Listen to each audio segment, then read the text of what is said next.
Today I'm here with Coach Scott, and this is a follow-up to the August newsletter that I just wrote. So if you read that newsletter, these videos are going to help demonstrate work we're going to do with the mini band and then eventually a half-inch super band. So these first three exercises are strength building exercises, and we'll go right through these in order. The first one is sidestepping. So Scott's going to put the band right around the feet.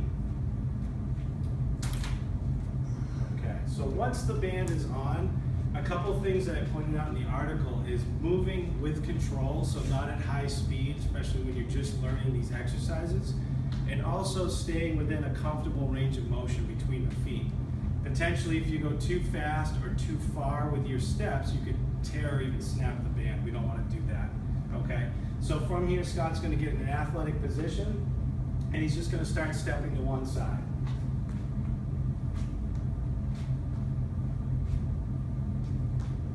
Once he gets a few steps, he's just going to head back in the other direction. Okay, and notice how Scott's keeping his feet straight ahead, and he's maintaining his upper body position. Okay? You can also stay in place with just basically a two-step, just going side to side. So if you have limited space, you're just basically doing a two-step, left and right. Okay? For that, you can do a certain number of repetitions, stepping to the side for 10 reps and back for 10, or a given amount of time, say 30 seconds at a time, okay?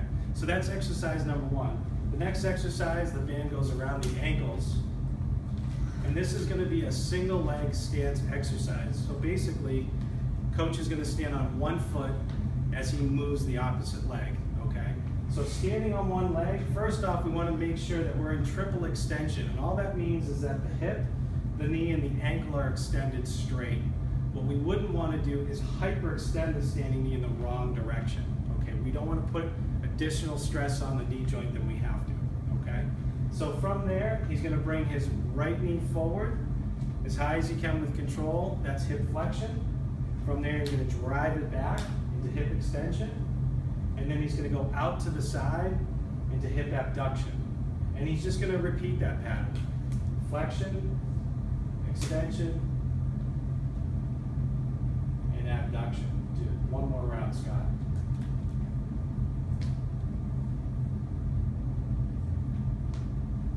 Good, and relax. Perfect, okay. So I'm glad that Scott had to regain his balance there.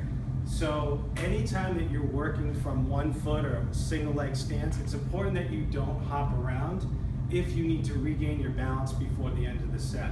So if he's loaded on one foot, he's moving his right leg and he starts to struggle, if you hop around on the left foot, you potentially could roll an ankle into your knee or hip. We don't want to do that.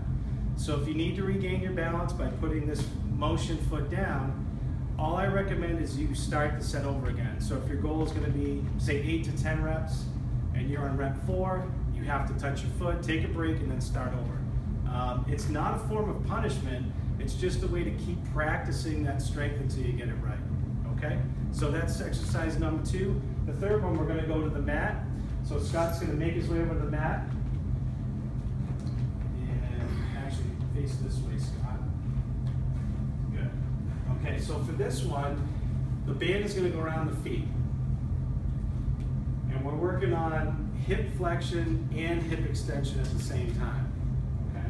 So from his back, Scott's going to bring his knees in towards his chest, grab his right knee, extend his left leg out. So before he lets go of his right knee, it's important to take a deep nostril inhale, let go of his knee, and exhale hard through his mouth and maintain position. As soon as he's out of